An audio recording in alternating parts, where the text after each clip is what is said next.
Hey, we're so happy you found us online. The message you're about to hear was recorded live at Grace Family Church. We're a community following the call to love God, love people, and make a difference. We meet at 4 locations around Durban and at graceonline.tv. Go ahead and share this message, or you can download it and listen to it in your car or at home later today. Wherever you are in the world, wherever you're listening from, thank you for connecting with us, and may you be encouraged by the message coming up next.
You're in a battle.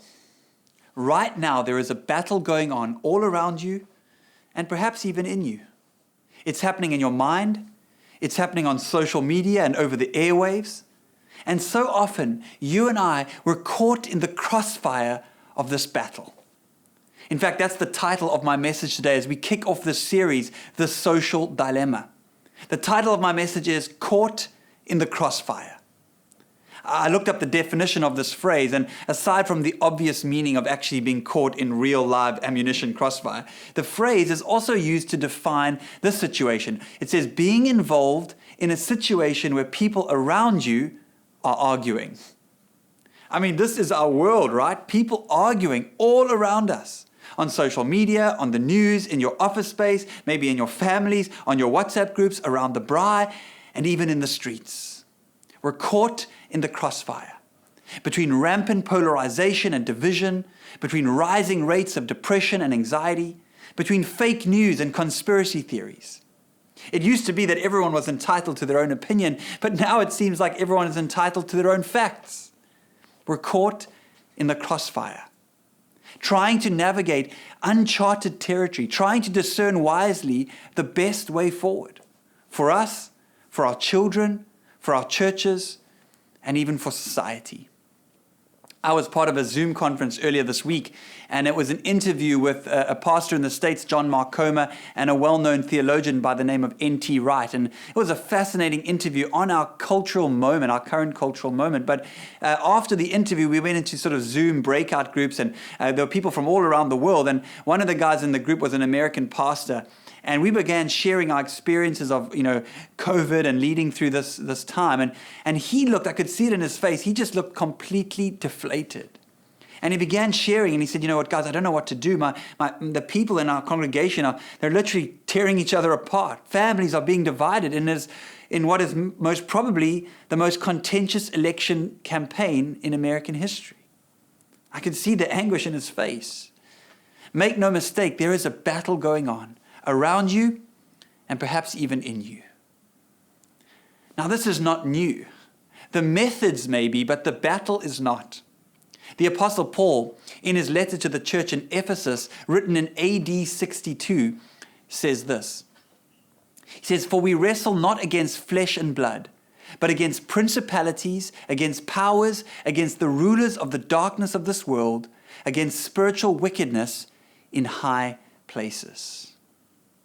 Interestingly, Paul uses this phrase, the powers and principalities of this world, quite a lot in his letters. And it's actually just one word that he uses most of the time. It's this word stoicheia. Stoicheia describes the systemic, almost the institutionalized evils of this world. Evils like greed and power, which, let's be honest, is what many of our systems are built around. Now, please hear what I'm not saying, and this series is not about, the series, The Social Dilemma, although it was kind of influenced or it sparked conversation when we watched the Netflix film of the same name. What I'm not saying is that those technologies explored in the film, and you're welcome to go watch the film, Facebook and Instagram and those things, those are not some kind of terrible evil. I think to demonize any of those tools, and that's exactly what they are, just tools, is to make a grave mistake. And I think to miss the point. And let me just say this, historically Christians have fallen into this trap before. When the television first came out, for example, there was a whole group of Christianity who called the TV the devil box. And they were convinced it would bring doom on our world. Of course, there may have been elements of truth in some of their concerns, but to completely demonize the technology is to miss the mark. And this problem is not confined to Christians in history. I mean, humanity has constantly tended to think that the latest medium or technology is either going to save the world or destroy it. In the 1850s, the telegraph was touted as the universal medium that would usher in world peace. Seriously, the telegraph, I mean, look it up. Radio, TV, video cassette recorders, and eventually the internet produced the same kind of mystical predictions. Remember Y2K? I mean, some of us were, if you're allowed around for that, I mean, how unnecessary was the panic caused around that? Here's the truth. Technology, and more specifically in this case, social media, is not the devil. It's merely a tool, and a tool can be no more effective or destructive than the people who use it. We may want to associate these technologies or forms of communication with either God or evil, but they're actually a reflection of our own mixed motives. Social media is neither good nor bad. It's how we use it that can be good or bad. And it's how we use it that really matters. And that's really my main point today, that we would realize as followers of Christ, of those of us who are watching this, that social media is part of humanity's God-given ability to create things. And like most things we create, it offers both good and bad, opportunities for promoting peace and joy, and for spreading conflict and oppression. And this ability, we're given this ability to create things, and with that gift, we create medicine to heal, and at the same time, weapons to kill. That's the actual dilemma. And now, obviously, this film on Netflix, it focuses mainly on the negative aspects on social media. And I think we would do really well to pay attention to those downsides, to be aware. And we'll talk more about those dangers in just a bit. But I think we must also remind ourselves of the incredible good that these tools have and can bring. I mean, I just think of Grace Online during the pandemic. Our church and many other churches, because of tools like Facebook and YouTube, we were able to stay socially connected as a community while remaining physically apart. I think of the Alpha courses that we've run online and seen people come to faith. I think of addiction support groups that have continued to meet on Zoom and make use of, messaging groups to stay connected and accountable to one another. I think of lonely people finding community and married couples reconciling through our online marriage courses. I think of our ability to raise awareness on social media around certain social injustices and inequalities, and actually mobilize an entire community to contribute, collect, pack, and distribute literally millions and millions of rands worth of food and supplies to the most vulnerable in the city. The reality is none of this would have been possible without tools like social media. Social media is neither good nor bad. It's how we use it that can be good or bad. And that's where the battle comes in. Because while the tools of communication may be neutral, communication itself is not neutral.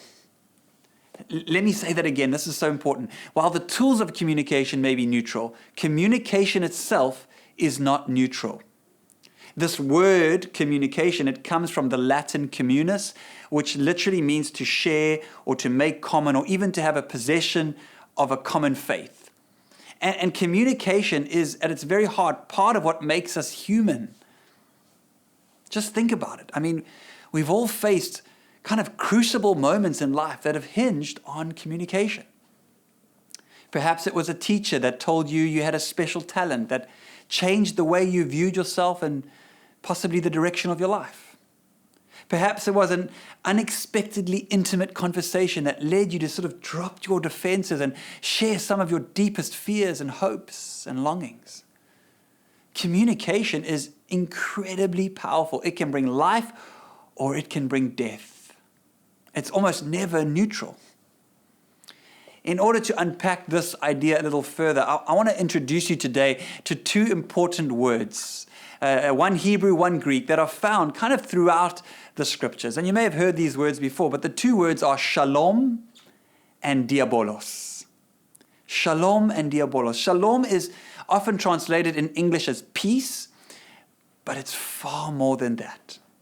Shalom is where everything is the way it should be. It's where everything is made whole. It's where things that have been broken are put back together. Shalom is where there is human flourishing. It's a word that suggests the presence of God in our everyday lives and relationships. Diabolos is the opposite of shalom. Diabolos is where we get the word diabolical from, or the Spanish word diablo, which literally means devil. And it means to divide and to separate. Diabolos is that wherever we see this division, this polarization, this us versus them, where we see fighting and arguing and petty debates, unforgiveness and resentment, this is diabolos. And it's literally interchangeable in the scriptures for the word evil, or even in some cases, devil. Now, why am I talking about these two words? Well, because when we communicate, however we do that, be it in person or on, our phones or through a screen or on YouTube, whenever we use this gift of communication, digital or physical, we're either bringing shalom or diabolos. The tools of communication may be neutral, but the communication itself is not neutral. And I believe, listen to me, I believe that God intends for all people, you and I, to use this gift of communication to establish shalom, to bring about peace and justice and communities of peace and justice, to bring about human flourishing in our families, in our homes, and in our world. I believe that God intends for you and I to use the gift of communication to love God and to love our neighbor. Not just to exchange messages. It's so much more than that. And you might say, well, who's my neighbor? Well, from a biblical perspective, every person with whom you interact, be it online or in person, is your neighbor. We like to say it like this at Grace Family Church: love God, love people, make a difference. Do you get it? Guys, this is not just some cute church catchphrase. This is how we're called to live. And not just live, this is how we're called to communicate.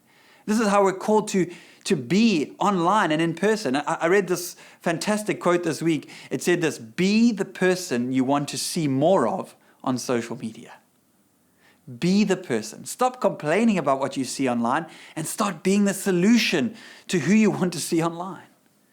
And when you do, and when we do, I think we usher in a little bit of shalom, and we give the world a taste of heaven. Now, of course, this is the goal. This is the ideal. But we must also address the real. Because in reality, all of us, myself included, we communicate imperfectly. I saw a man swimming at the beach the other day. I was on the beach, and he was swimming in the water, and he started shouting, "Help, shark, help, help." And I just kind of laughed to myself because I knew there's no ways that shark was going to help him. Come on, that's funny. That is fun. Even the camera guys are laughing. I mean, I literally had to Google cheesy miscommunication jokes. But we all communicate, and we hear imperfectly. We live in a fallen and a broken world, and sin has messed everything up.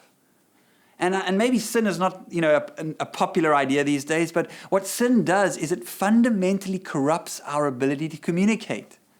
When we sin, we don't merely misunderstand, but we can actually cause misunderstanding and confusion, and sometimes even worse. We might even think we're doing something good, but we regularly descend into chaos and misinformation and deception, and we use our communication, we use technology to confuse, to confound, to hurt, to speak past one another or over one another, to deceive, to belittle, and to destroy. We act so often like we are the creator instead of the created, and using computer, camera, pen, fingers typing, voice, we launch ego-filled messages for others to appreciate or to extol.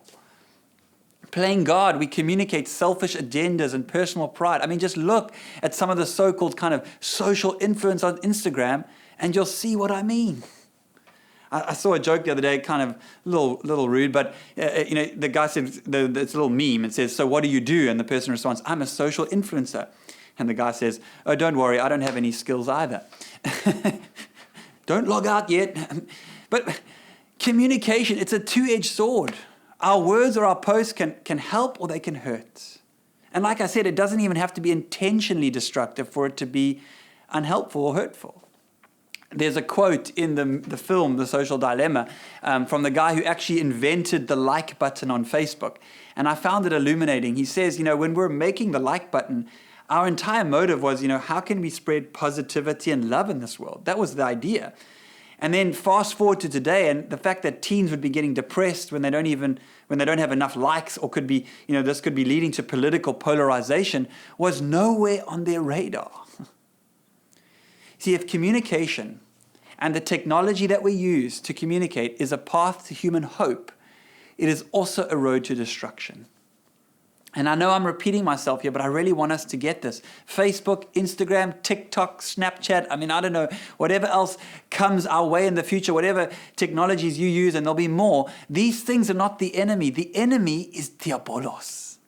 The enemy is separation. The enemy is division. The enemies are the powers and principalities of darkness, the stoicheia, the institutionalized systems of sin. The enemy is not in what we use, but in how we use them. Reporters can promote social justice or advance stereotypes. Teachers and parents, we can inspire or we can provoke. YouTubers can illuminate forgiveness or incite revenge. And in every culture, every single culture throughout human history, we see this mixture of responsible stewardship and irresponsible destruction. Now, before you get too depressed, hopefully you're still with me, or maybe, before you get too hard on yourself, let me say this. This message today, this series is actually about hope. And I'll tell you why. Because as Christ followers, as Christians, we don't run from culture, we influence it.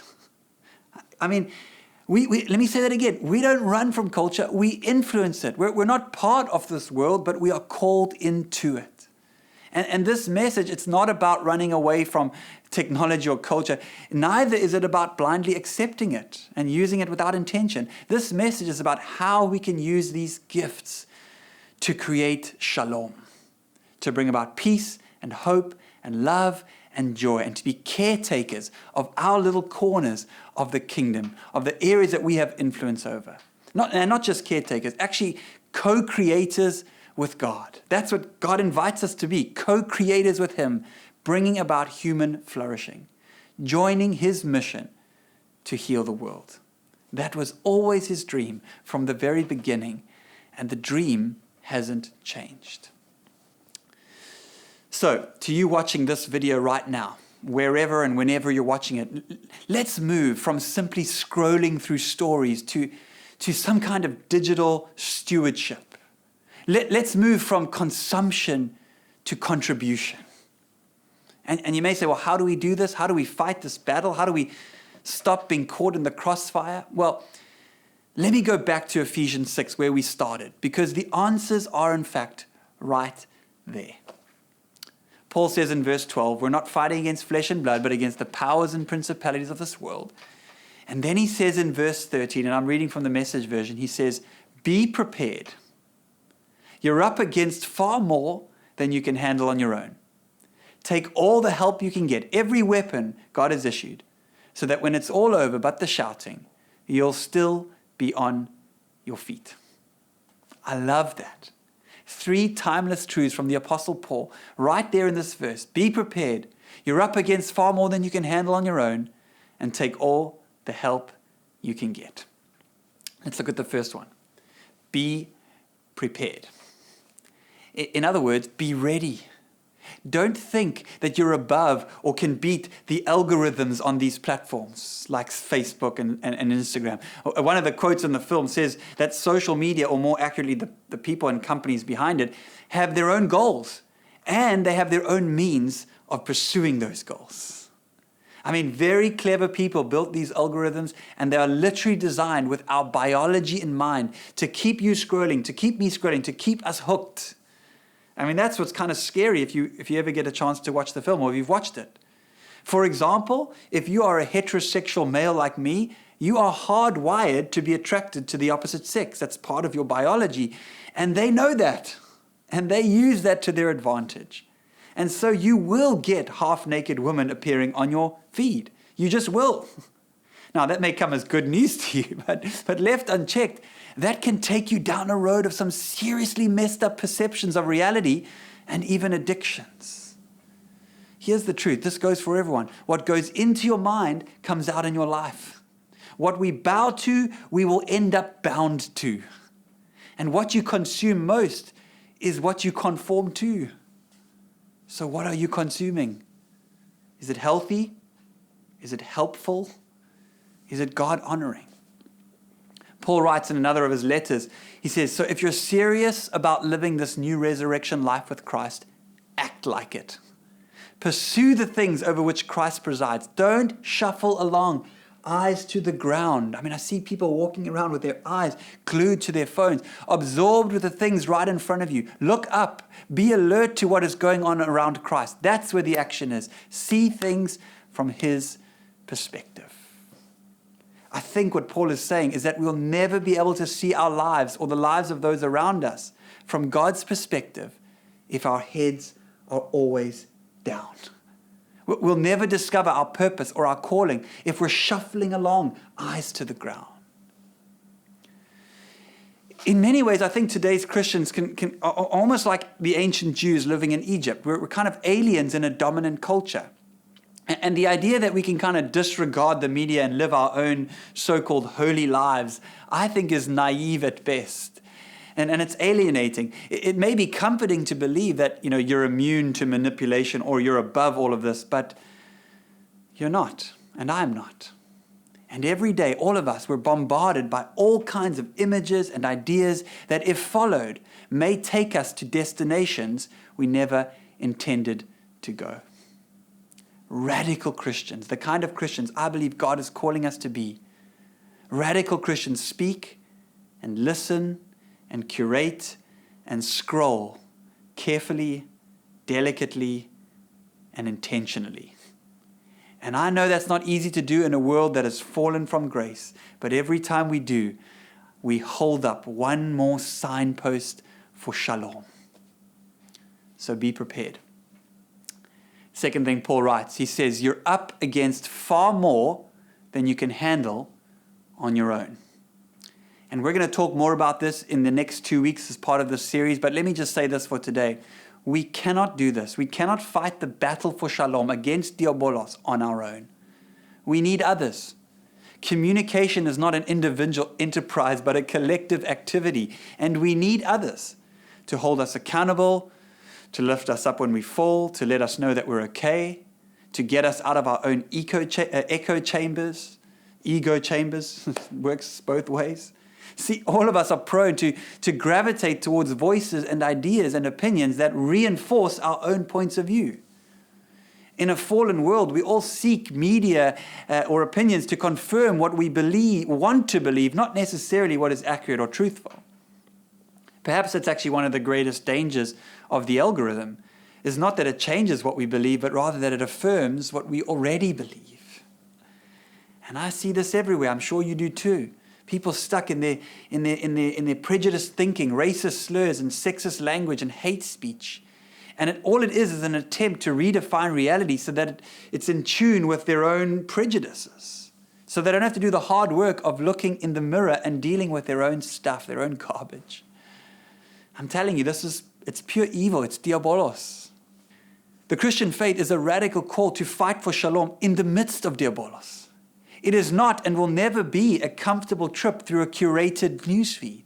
That's why we need others who don't necessarily think like us or vote like us or look like us. Be prepared.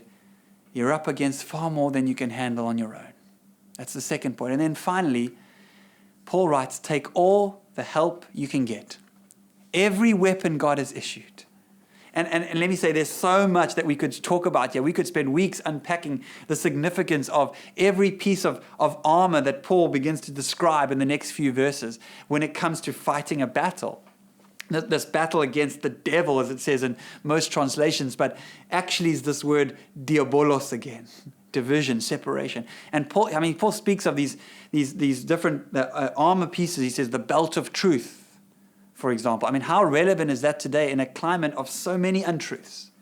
He says, put on the helmet of salvation, this idea of protecting our minds, guarding what goes into our minds. He talks about the body armor of righteousness, a shield of faith, a sword of the word. You and I would never dream of going into battle without some kind of offensive weapon, without a sword, or in our case, in modern terms, a gun. So why do you think you can fight this battle without the word of God on your lips and in your heart? I don't have time to go into all of those things, but as we kind of close, I want to focus just on one piece of armor that Paul speaks of. He speaks about the shoes. He says, for shoes, put on the peace that comes from the good news. I don't know what you're going through. I don't know whether you struggle with all of this stuff or none of this stuff. I don't even know if this is relevant to you or not, but I do know this. If you want peace in the pain, peace in your problem, peace in that battle you're fighting. And if you long to be an agent of change in this world, to usher in the shalom of God in your life and those around you, your children and your family and those beyond, well then I know this. You cannot do it by trying harder, by getting all the techniques right, doing the right stuff, the correct amount of screen time for your kids, turning off the notifications, deleting the apps, not commenting. These things are all great practical ideas, and I encourage you to do that. Maybe you need to do some of them or all of those things. Maybe God is already convicting you even now to delete that app or to switch off your notification. That's a great way to fight the battle, in the battle, but we don't win the battle that way. In order to find victory, our motives need to be redeemed.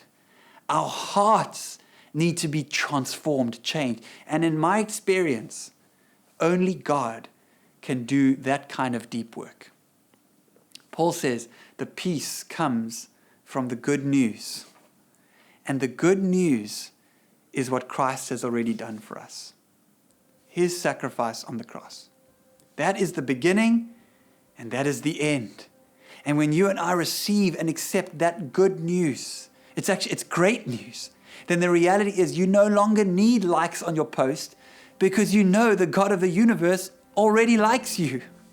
Then you don't need subscribers because God already subscribed to your channel when He gave His life for you on the cross. You don't need followers because you are a follower of Christ. And the Bible, it becomes something you use to prove a point and rather something you read to change your heart. None of us are called to communicate perfectly. We're just called to communicate faithfully. And I don't think that's possible. Just personally, I don't think it's possible to do that, to create peaceful and justice-loving communities when God is not at the center of our lives. So I guess that's actually the real question. The question beneath the question when it comes to all of this stuff that the film talks about, that we're exploring, this new digital age, that's actually the real question. Is God in the center of your marriage? Is God in the center of your money? And yes, even is God at the center of your phone habits? Don't miss part 2 next week of The Social Dilemma.